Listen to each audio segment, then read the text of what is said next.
जय श्री राधे, जय श्री कृष्णा।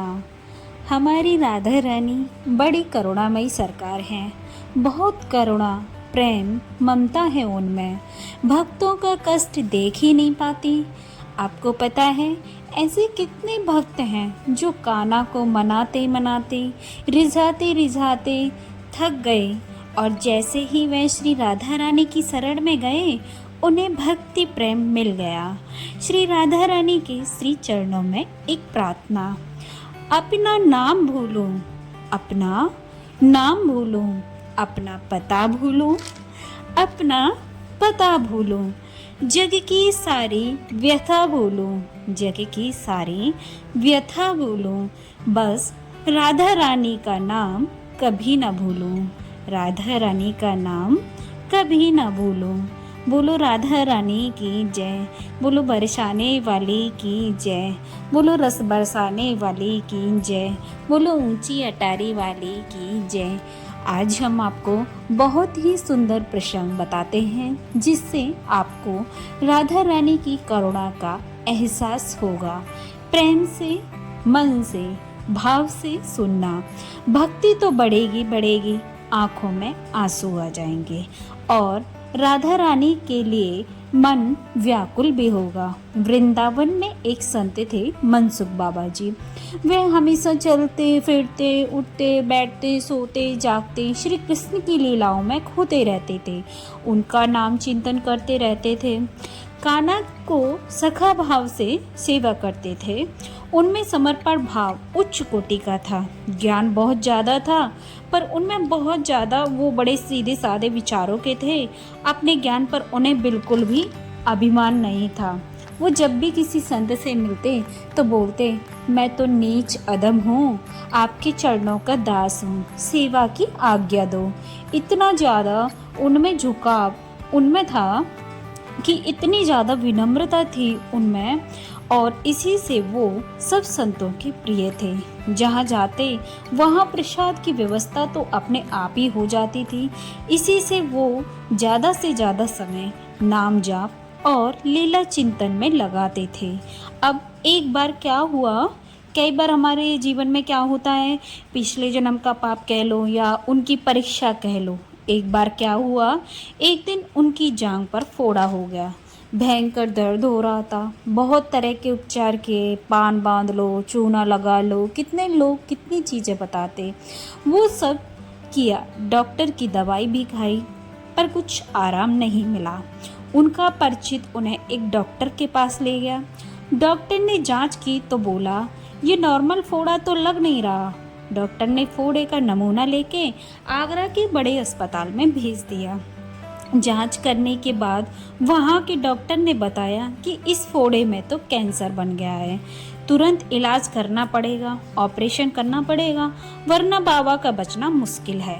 अब जैसे ही ये बात बाबा को पता चली कि उनको आगरा लेकर जाया जा रहा है तो बाबा रोने लगे और बोले, हमें और कहीं नहीं जाना, हम ब्रज से बाहर जाकर नहीं मरना चाहते, हमें यहीं छोड़ दो, अपने यार के पास। हम जिएंगे तो अपने यार के पास और मरेंगे तो अपने यार के पास, हमें नहीं करवाना कोई इलाज विलाज। बाबा कहकर जोर जोर से रोने लग गए। बाबा को सब बहुत मानते थे और उनमें भक्ति प्रेम से, उनकी जो भक्ति प्रेम थी उनसे सब परिचित थे, इसलिए ही सब उनका इलाज करवाना चाहते थे। सब ने बहुत जिद की इलाज करवाने की पर बाबा नहीं माने। एक दिन चुपचाप बिना किसी को कुछ कहे सुने बाबा बरसाना धाम चले गए। दर्द था कि दिन पे दिन बढ़ता ही जा रहा था। फोड़े का साइज भी बढ़ रहा था और दर्द सहन करना बड़ा ही मुश्किल हो रहा था। पर फिर भी बाबा अपने श्याम सुंदर और किशोरी जी को याद करते रहते, उन्हें छोड़ के कहीं नहीं जाना चाहते थे, इसलिए उनकी चौखट पे ही पड़े रहते।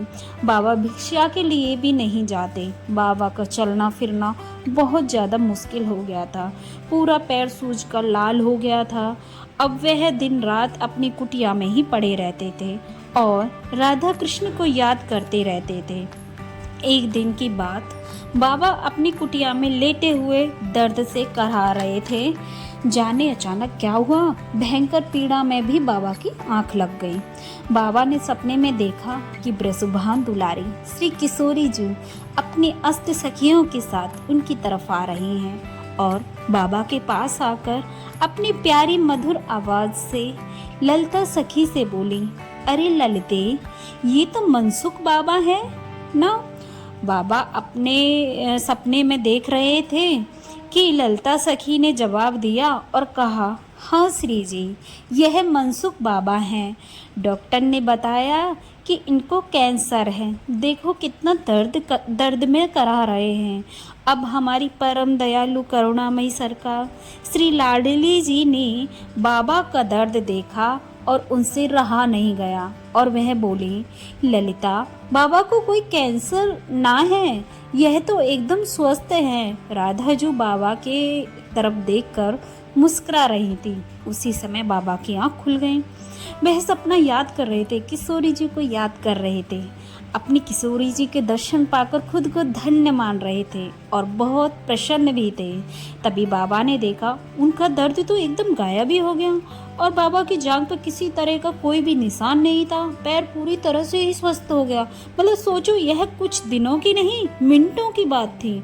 कुछ समय पहले पैर ऐसा मोटा लाल सूजा हुआ था, बाबा दर्द से करा रहे थे, ऐसा भयानक फोड़ा था और सब कुछ, मतलब कुछ भी नहीं, सब फोड़े के नामो निशान भी नहीं।